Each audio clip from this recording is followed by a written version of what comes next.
Is this a good figure, or shall we buy alien figures nevermore? Today we're taking a look at Hiya Toys Exquisite Minis Aliens Colonial Marines Xenomorph Raven.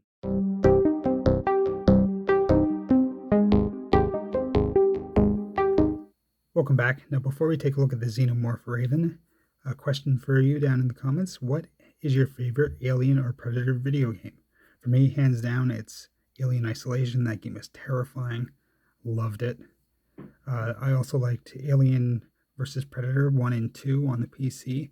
The Xbox 360 Alien vs. Predator was pretty decent too. Aliens Colonial Marines, not a great game, but still some cool figures. And speaking of figures, here we have the Xenomorph Raven in its packaging. Similar to other Hiya Toys figures, but a much thicker box than normal because it is a bigger figure. On the back, some pictures of the Raven. So let's get him out of the packaging and see how he looks. So with the Xenomorph Raven out of his packaging, we'll start by measuring him up. So bringing in the measuring tape, we can see that he is about 6.5 inches tall, or about 16.5 centimeters. I know on camera it doesn't look like it's that tall, but in person it is. And that is with him posed a little bit crouched. If you straighten his legs up a little bit more, you can get a little bit more height out of him. Putting him to the side, we'll take a look at the accessories he comes with. We do get two of the usual Hiya Toys stands. These are all just done in black. There's not much in the way of silver on them. We also have two of these H-clips, so that if you attach them like this,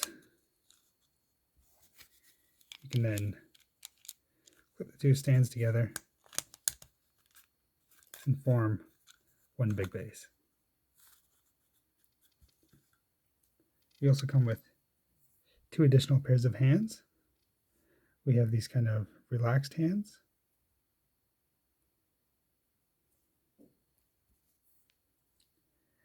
And then these more aggressive attacking hands for the figure. Turning back to the Raven Xenomorph himself, I'm not really sure what his function in the game was. I'm sure he was a boss of some kind, but from what I've read online, this is an alien that got too close to radiation, and it's affected him. And as you can see, he's quite badly mutated and torn up from the radiation. The normally flat surface of his head here is exposed part of the underlying skull. Reminds me a lot of the newborn alien from Alien Resurrection. He's also got different deformities. He's got these almost predator-like mandibles on the side of his mouth here, as well as this fin along the top here. Again, because the game was based on Aliens, the movie, the Xenomorph skull has these ridges that you didn't see on the Big Chap or the Alien 3 Dog Alien. The head is also done with a sort of a brownish orange black wash to bring out a lot of the details, and I really like that look. It looks like it's infected, some kind of disease or something like that. It definitely doesn't look healthy. This alien looks like it's in a lot of pain. The mouth is articulated, and it does have the inner jaw. The inner jaw is done in that same kind of brownish orange. The teeth are not silver. I'm not sure if they're supposed to be. I would prefer them to be silver because I think that's a nice distinctive quality that the Xenomorph has. As we move down, you can see the torso here is kind of not as elongated in the other aliens, almost like it's mutated too. Got these very high thigh bones piercing up, looking very sharp and dangerous. Same with the elbows. I imagine this was a boss character in the game. Very imposing looking creature. I'm not sure how effective it was in the game, but I like it. You see the feet, very deformed.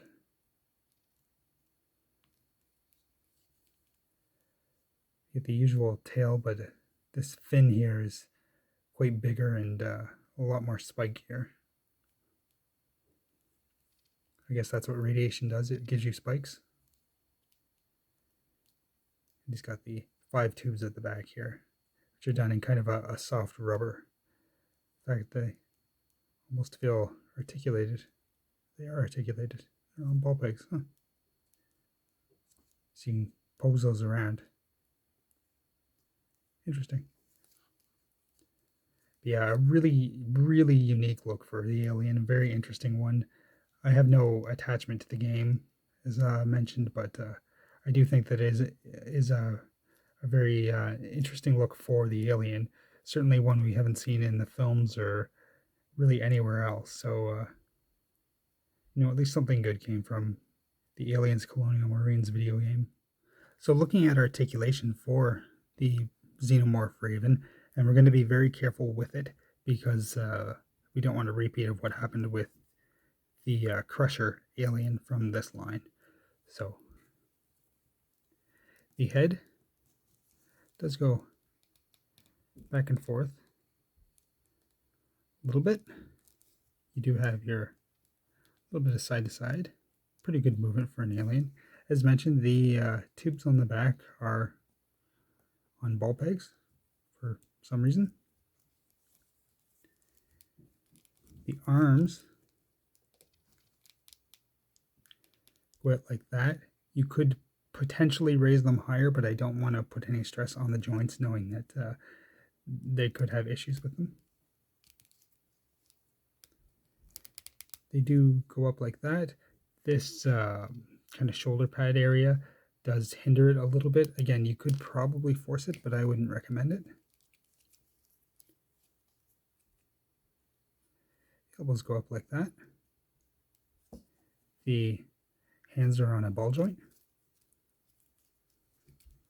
As far as the ab crunch goes, doesn't go up a whole lot or down much. You do have the side-to-side rotation. The legs spread like that. They will rotate around. Just be careful with them. You don't want to put a whole lot of stress on them. Double bend knee. There is a rotation at this part of the foot. I guess that would be its ankle. The toes are articulated. And the tail is a bendy wire, so you can pose it around. The wire ends just about there, just before that fin there. So a pretty good array of movement. I think this guy would be mostly standing in kind of a towering over you kind of pose rather than crouched down like other aliens. But again, I haven't played the game. I'm not sure, or I haven't played this part of the game, so I'm not sure exactly what his movements were. But I think he'd still get some pretty good poses out of him and look intimidating on the shelf. So while it might not be a beloved game, we did get some very cool alien variants out of the Aliens Colonial Marine video games, and I think Hiya Toys has delivered some very cool looking action figures along with it. If you're into these kind of unique xenomorph designs, this is an excellent one to pick up. It is an older figure, and it doesn't seem to be one that's in production along with the other Colonial Marines xenomorphs. So it is one that you're going to want to be on the lookout for and try to pick up soon before prices do shoot up. The other standard xenomorphs from the Colonial Marines video games are more on the pricey side right now. This guy is still in stock at certain places, so be sure to look for him soon if it's one that you're interested in, or risk paying higher prices on the secondary market. So, thank you for watching. I'll see you again next time. Bye.